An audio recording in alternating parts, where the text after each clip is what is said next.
તો 10ના ટકરોમાં આગળ વાત કરી ભાવનગરની. ભાવનગર ખાતે આજે એક મહત્વની બેઠક મળી હતી. ગુજરાતમાં રાહુલ ગાંધીનું આગમન થવા જઈ રહ્યું છે. ભાવનગર ખાતે તળાવમાં તૈયારીઓ શરૂ કરી દેવામાં આવી છે. આ સાથે જ ભાવનગર સર્કિટ હાઉસ ખાતે કોંગ્રેસ અને આમ આદમી પાર્ટીની પ્રથમ બેઠક યોજાઈ હતી, જેમાં આગામી સમયમાં ભાવનગર લોકસભા બેઠક જીતવા માટે કેવા પ્રકારની રણનીતિ સાથે આગળ વધવું તે નક્કી કરવામાં આવ્યું હતું. આ સાથે જ ઉમેશ મકવાણાએ જણાવ્યું હતું કે તેમના પ્રચાર માટે શક્તિસિંહ ગોહિલ પણ ભાવનગર આવશે. અનેક સવાલોને લઈ ભાજપ પર શાબ્દિક કટાક્ષ કરીને શાબ્દિક પ્રહારો કર્યા હતા.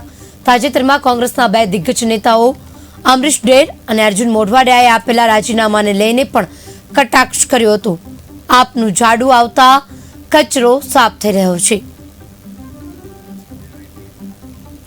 મહત્વનું છે કે ગુજરાતમાં આપ અને કોંગ્રેસના ગઠબંધનને લઈને આ પ્રથમ બેઠક યોજાઈ હતી, જેને લઈને અનેક મુદ્દા પર ચર્ચા કરવામાં આવી હતી.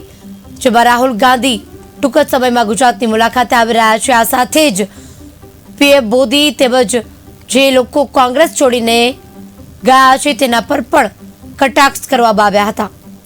આ સાથે આપ સાથે કોંગ્રેસની ગઠબંધનની બેઠક યોજવામાં કટાક્ષ કરતા જણાવ્યું હતું કે આપનું ઝાડુ આવવાથી કચરો સાફ થઈ ગયો છે.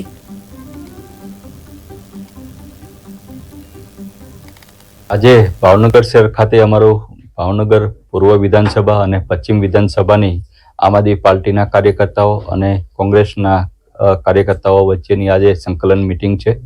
અમારા શહેર પ્રમુખ હિતેશભાઈ પંડ્યાના અધ્યક્ષસ્થાને અને રાજુભાઈ સોલંકીના અધ્યક્ષસ્થાને, અને જેમાં આજે પ્રથમ આ મિટિંગ શહેર ખાતે સર્કિટ હાઉસ ખાતે ગોઠવવામાં આવી છે. અને આવનારા સમયમાં જે ગુજરાતની અંદર માન્ય રાહુલજીની પદયાત્રા ગુજરાતની અંદર 9 તારીખ આવવા જઈ રહી છે, તેમાં આમ આદમી પાર્ટી પણ એમાં સહયોગ આપવાની છે. ખંભો ખંભો મિલાવી અને કોંગ્રેસને સપોર્ટ આ પદયાત્રામાં કરવા જઈ રહી છે. સાથે સાથ અમારે ભાવનગર શહેરના કોંગ્રેસના કાર્યકર્તાઓ પણ આ યાત્રામાં 500 જેટલા કાર્યકર્તાઓ જવાના છે યાત્રામાં. એની સાથે અમારી પાર્ટીના કાર્યકર્તાઓ પણ આ યાત્રામાં જવાના છે.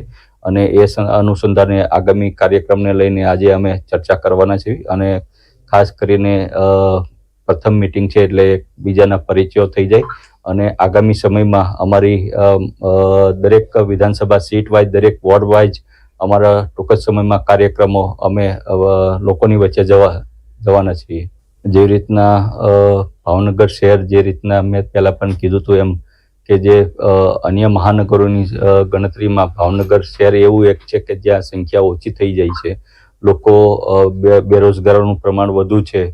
પ્રાથમિક સુવિધાઓ મહાનગરપાલિકા હોવા છતાં પણ આજે પણ પીવાના પાણીના પ્રશ્ન ઘણા બધા વિસ્તારોમાં છે. એટલે કે પાયાની સુવિધા જ ભાવનગરને નથી. જેવી રીતના ગાંધીનગરમાં, અમદાવાદ જોઈ લો, બરોડા જોઈ લો, રાજકોટ જોઈ લો, ત્યાં લોકોને રોજગાર મળી રહે છે. જ્યારે મારા ભાવનગરના યુવાનોને રોજગાર કમાવવા માટે અન્ય જિલ્લાઓમાં જવું પડે છે. અનેક આવા સળગતા વિષયો છે. એ વિષયોને લઈને અમે પબ્લિકની વચ્ચે જવાના છે. આજે